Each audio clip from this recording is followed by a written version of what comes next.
Now, there were two announcements today of reasonable significance that people got, at least here inside the centre, quite excited about. One on deforestation, where they got 85% of the countries with the biggest amount of forests, if you like, places like Canada, Russia, interestingly Brazil and the Congo, saying that they are going to try and get rid of deforestation by the end of this decade. In reality, though, was that going to be the case? Really, deforestation under Bolsonaro? I'm not entirely sure that's what's happening, at least on the ground at the moment. And also an announcement on methane, trying to lower methane emissions. The US and the EU signed up to that as well. Nigel, 30% reduction by the end of this decade.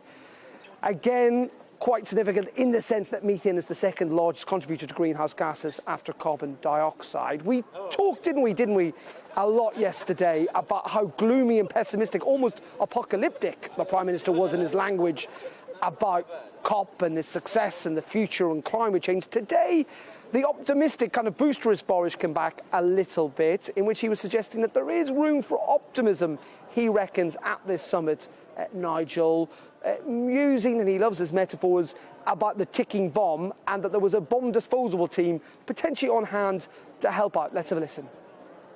There are plans for 440,000 more jobs in all sorts of things, from battery technology to wind farms and many, many other things. So the economy is going this way. I think it's a good thing, and we can use this moment to trigger greater growth and greater prosperity, but do it in a green way. And I do think people get that. And as for your brilliant suggestion of a referendum, Mesa, I think this country's probably had enough referendums to be going on with for a while. That's my general view on the matter.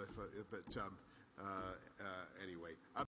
Making the economic case for why he reckons, this kind of green agenda is good necessarily for Britain. Tomorrow is going to be a significant day. The Chancellor and the Governor of Bank of England here talking about raising finance. And on that question, and he was asked this question about whether there should be a referendum, I thought it was an interesting answer, essentially arguing that the country's had enough of referendums, though that's not necessarily how the public feels. There have been opinion polls that have suggested a majority would like to see a referendum on whether Britain should become carbon neutral by the middle of this century. All in all, though, frankly, there's been a lot of peacocking, Nigel, over the last couple of days. We've seen everyone from Jeff Bezos to Bill Gates here. Leonardo DiCaprio was here as well, along with those world leaders. Frankly, not really achieving very much, apart from stating what they want. The real negotiations actually begin tomorrow, when the delegates and the negotiators from all over the world start actually meeting and thrashing things out. Will a deal be done? Can they make progress? As I say, Boris sounded a bit more optimistic today. But in the end, as someone pointed out today, if countries like China aren't properly engaged, aren't properly on the pitch, can the game be won? You'd have to say, given where they are in terms of global emissions, that's going to be incredibly difficult. Yes, I rather agree. Darren, thank you very much indeed. And Darren was wrong, of course, there, because all of those celebrities have achieved a great amount. They've shown their virtue.